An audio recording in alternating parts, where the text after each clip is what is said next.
May 1974, Shorthand English Senior Grade.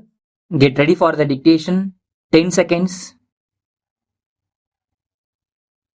5 seconds. Start.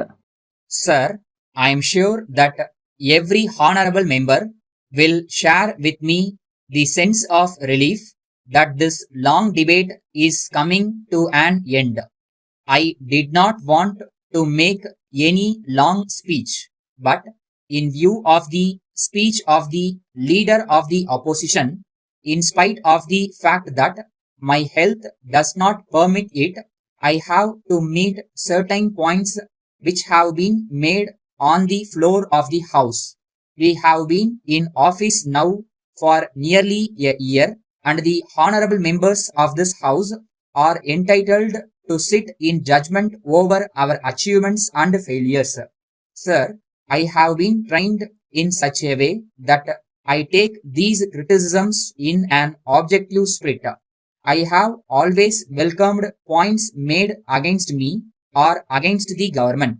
Even though a stab come from my back also, I did not take objection to it.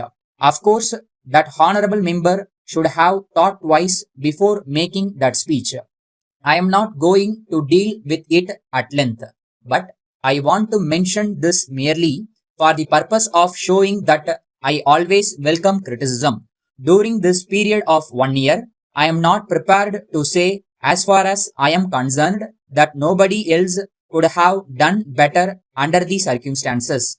I am occupying this position, if you will permit me to say so, by mere accident. I am sure that there are so many members here who could have done better, but I can make the claim not only on my behalf but on behalf of my colleagues also that we have tried to do our best in the best interests of the state. Now, the father of the nation had been telling us that the means were also as important as the ends. If we are true followers of the father of the nation, we cannot establish democracy through dictatorship.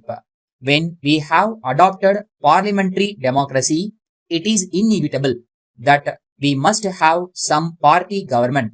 But though this is a party government, it should not be a government for the party.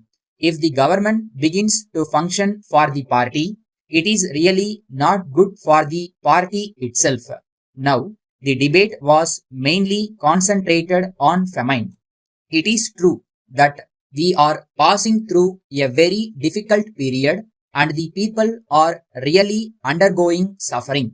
The only thing that we have to see is in what way relief can be given to these people. In dealing with this problem of famine, our only desire was to save the people of the state by giving them the necessary relief.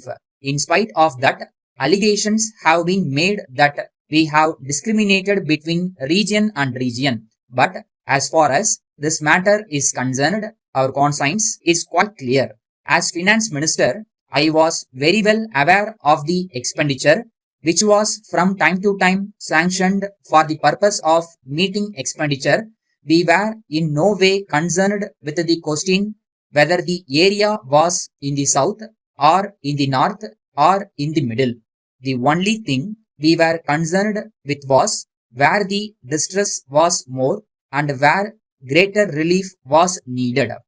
I hope that we will have normal conditions next year so that the people who have been suffering for the last so many years will get some sort of relief, because whatever relief is now provided by the government goes only to a certain extent to relieve the distress, but the real life comes only when normal conditions are restored.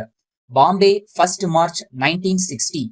From the Secretary, Maharashtra Legislature, Bombay, to the Secretary, Mysore Legislature, Bangalore. Sir, I am directed to state that arrangements for the conference to be held in Bombay are being made as under. The conference of the Presiding Officers Symposium and the conference of secretaries are proposed to be held in the conference hall in the legislators' hostel.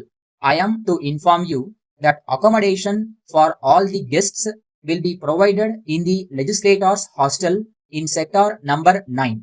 We are trying to provide as many facilities as possible in the hostel. It has been decided that all the presiding and deputy presiding officers should be treated as state guests. The others will be charged at moderate rates for both boarding and lodging.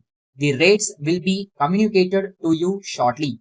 As sufficient number of government cars are not available, it is regretted that it will not be possible to provide separate cars for the deputy presiding officers. We therefore request that 2 deputy presiding officers may share a car between themselves. Arrangements for minibuses are being made in order to enable secretaries and other officers and also the members of the families of presiding officers to move about the city for shopping and other purposes. I shall be obliged if you could furnish the details at an early date so as to enable this office to make necessary arrangements. Yours faithfully.